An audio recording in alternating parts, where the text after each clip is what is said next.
आज हम आपको कक्षा 12 फिजिक्स चैप्टर प्रिज्म द्वारा प्रकाश का अपवर्तन तथा परिक्षेपण का प्रश्न नंबर फर्स्ट समझाएंगे। चलिएगा समझाते हैं क्या क्या दे रखा है, क्या क्या हमें ज्ञात करना है। 63 अंश कोण वाली प्रिज्म का पीले प्रकाश के लिए न्यूनतम विचलन कोण 29 है। आपतन कोण ज्ञात करना है, मतलब आपको आई ज्ञात करना है। हमने सवाल पढ़ा और बुक को किया साइड में, और सबसे पहले हमने लिखा कि दिया गया है। क्वेश्चन नंबर फर्स्ट है, फर्स्ट लिख लिया। और प्रश्न में हमें दिया गया है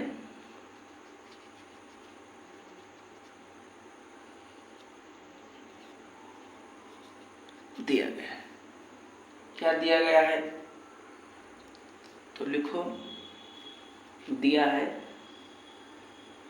कोण वाले प्रिज्म, तो ए बराबर आपको दिया है।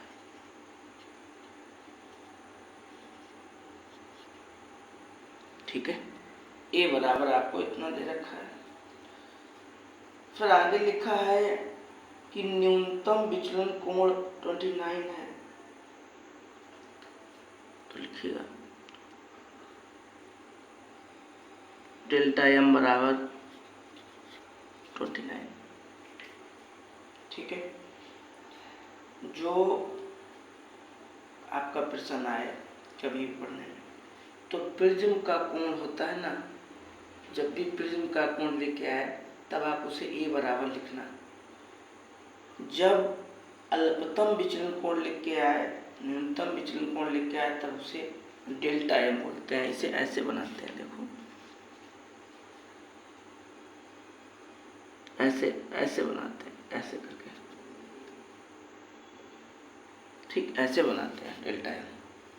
तो प्रिज्म का कोण लिख के आए तो ए बराबर अल्पतम विचलन न्यूनतम विचलन लिख के आए तो डेल्टा एम। अगर आपतन कोण पूछे तो आपको आई निकालना है। ठीक है, अगर यहीं पर अपवर्तनांक पूछ लेता या दे देता तो अपवर्तनांक को एच लिखते हैं। ठीक है, इतना आपको बात समझ में आ गई होगी कि कोण को किससे लिखते हैं, अल्पतम विचलन न्यूनतम विचलन किससे लिखते हैं, और आपतन को किससे लिखते हैं। ठीक है, इतने में कोई दिक्कत नहीं। आपका सूत्र होता है आई बराबर डेल्टा एम अपान 2, ये आपका फॉर्मूला होता है। अच्छा, तो आपका ए का मान कितना है, 63। डेल्टा एम का कितना मान है, 29।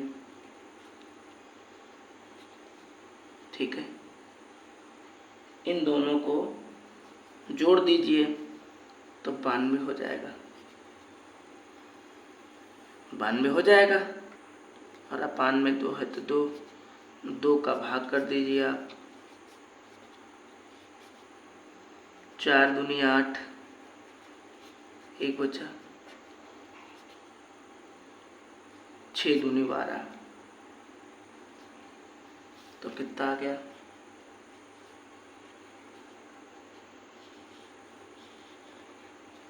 तो आपका आपतन कोण इतना निकला।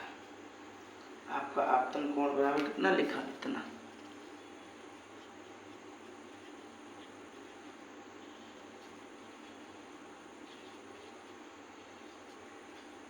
ऐसे लिख दो, अच्छा लगेगा देखने में।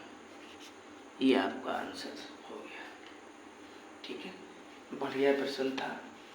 इस टाइप के प्रश्न पेपर में आते हैं तो ध्यान से समझना, फिर कॉपी ज़रूर बनाना।